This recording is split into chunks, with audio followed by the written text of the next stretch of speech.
Got the FJ up on stands already. She's got 140,000 miles on it.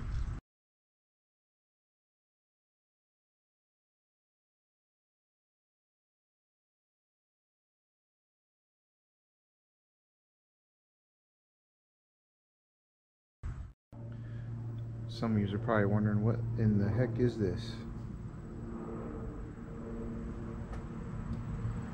Well, my friends, this is what we are going to flush our transmission with. This end you'll see in a little bit.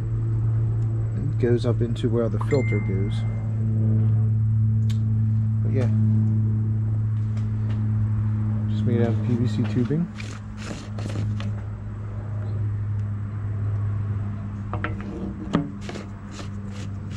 Your fluid goes in here. Here's your level indicator and your vent. Pretty cool.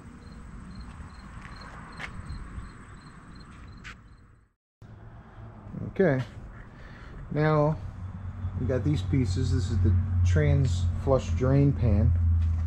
So all the transmission fluid will go into this when you're doing your flush, and this little guy hooks to the bottom of the transmission where the pan would be, because you do remove the pan to do this job, and this just keeps fluid from splashing all over and diverts it just into this little hole. So it would sit something like this. Fluid will go into this from under the transmission, fall through that hole right there into the big pan. Of course, some things for this job you're going to need is some parts cleaner, the WS transmission fluid, the gasket rubber comes with the filter, and this is a Duralast filter. And because I'm having my shutter again, I'm going to throw a tube of shutter fix in there. So to make things easy, put your drain on a coaster. You can get it out without spilling it. Okay, now we're under the vehicle starting the process. This is a 14mm plug. This is what we're going to drain first. I got my drain plug all set up here, or my drain bucket. So I'm going to drain whatever's in this pan into the bucket. There she goes.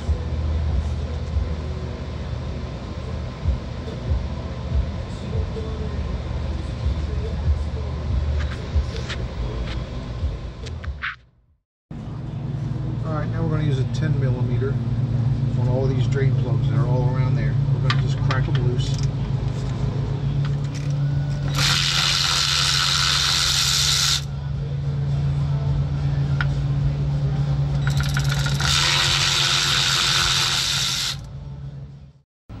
Alright, now we got the bolts out. We're going to drop the pan down. And obviously you're going to have some drippage. That's fine. For some reason, I did not get a video of removing the transmission filter from the bottom of the transmission, but you'll see the arrow pointing towards it. 4 bolts, it pulls straight out, and there's an O-ring on the spot where it goes up into the bottom of the transmission. Alright, now we got the pan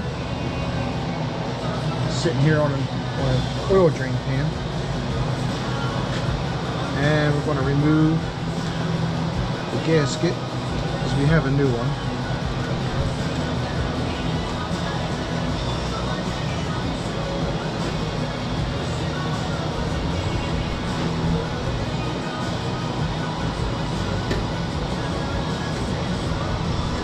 There you go. Always make sure this matches your new one before you take it off, because you could reuse this.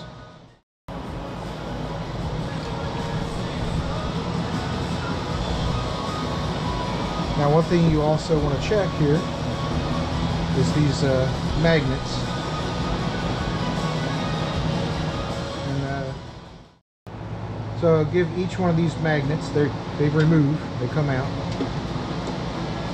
Just take them out of the pan. You see where they go, little square spots.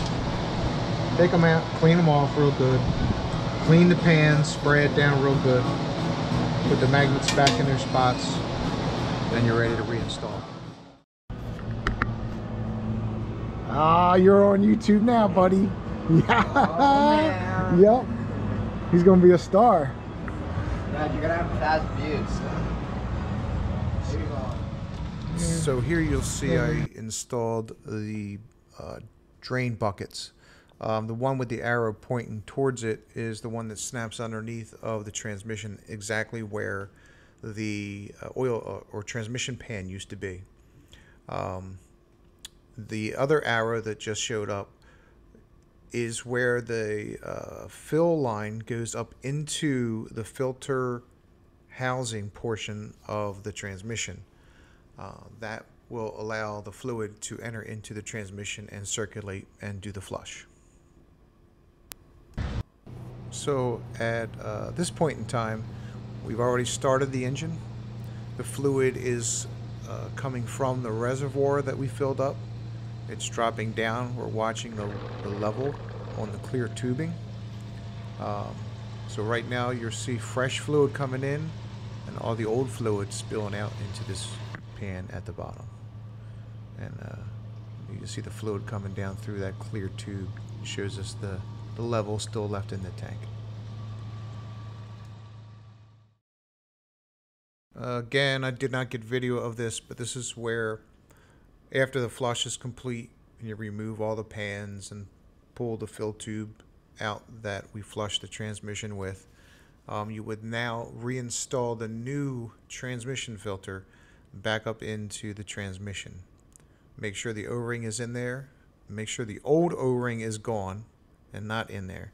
Push it up and tighten 4 bolts. Put them in the other one for you. Oh, all right, thanks. You don't have to. Yeah. You'll get your hands all dirty. And Too late. the old Cadillac will have oil all over the wheel. Nah, I'll wash them before I go. You won't be able to pass cars as fast as you normally do. See, you got jokes, don't he? Yeah. Totally. Just because I don't drive like a grandpa. That's why I gotta change my transmission fluid as I drive too slow. Yeah. Okay, now that you have the pan on, you're ready to add some fluid to be able to start the engine up before you have to actually check the fluid height. So the arrow on the screen indicated where the fill plug for the transmission is. So it's on the passenger side. And as you can see, it's towards the rear of the pan. So you want to take that off and add about 4 quarts of transmission fluid to that fill plug and then put the cap back on. Now that your fluid is in the transmission, it's time to start it up. You want to let it run until your transmission fluid temperature is at least 115 degrees Fahrenheit. You can use an OBD2 scanner. A lot of them will show you the temperature, or one of those laser point handheld thermometers will also work. Now that your fluid is up to temperature, you're going to want to remove the check plug on your transmission pan. It's the one that the Allen key will fit in. When removing, if fluid comes out, allow it to come out until there's a trickle and then reinstall the plug. You're done. If there's no fluid coming out, you're going to have to add some more trans fluid to the fill plug on the passenger side until fluid comes out of the check plug. Again, let it trickle, put the plug back, your flush has been completed. I want to thank everybody that watched the video. Here's some torque specs that I used. Always do your own research.